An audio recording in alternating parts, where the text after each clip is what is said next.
the citizens decide to publicly reject you, then that becomes evidently clear that all the promises you did make in the campaigns towards the last general election were nothing just like dust that is being blown away in the wind with anything that is of no substance. And today at Koiwa in Bomet County, the electorates decided they are going to call out the leadership banditry led by Governor Hilary Barchok.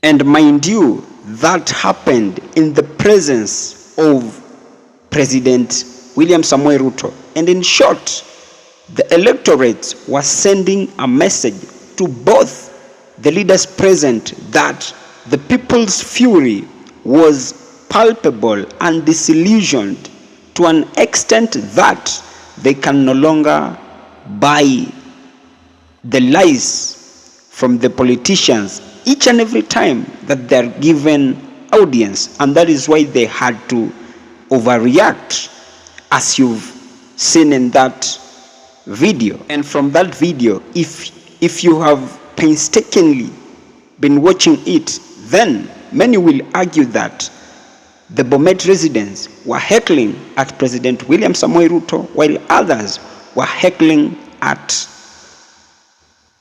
Hilary Barchok. But from where I sit, I wouldn't want to choose sides simply because both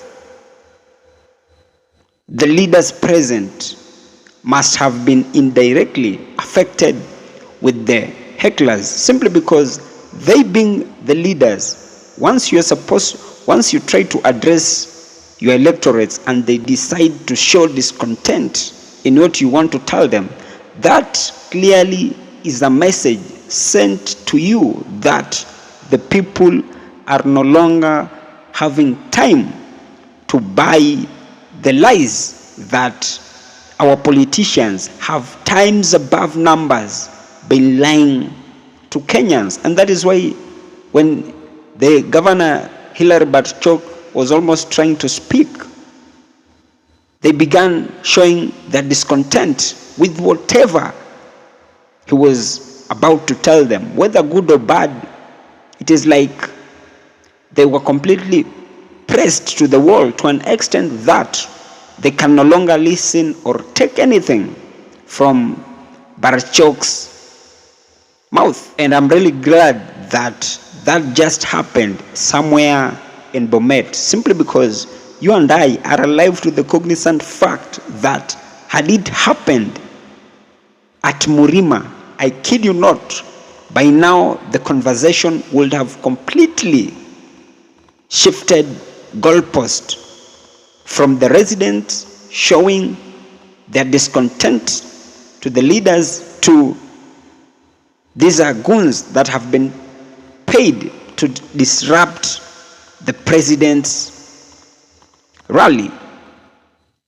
Essentially, any independent-minded individual may choose to argue that what the electorates in Bomet County did by showing their discontent to their leaders was quite disrespectful to President William Samoei Ruto. But from where I sit, I strongly believe and choose to stand my ground that any elected leader should be able to do what is right as per the contemplates of our Kenyan constitution. Simply because if you are elected and you do what is best for your people. I kid you not even one single individual is likely to throw a stone to you. But if you do the contrary to it, I kid you not, with the generation we are currently in, people will always show their discontent in each and every place that they meet you, not until you reform and do what is required as per what the Constitution contemplates. So in short, what I'm trying to mean is our leaders, also the elected leaders, should strictly do as per what their jurisdiction they were given to do.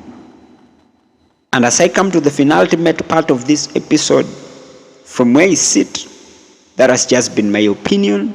If by any chance you do have a contrary opinion to mine, you can as well just feel free to drop them in the comment section and I'll give them a right of reply.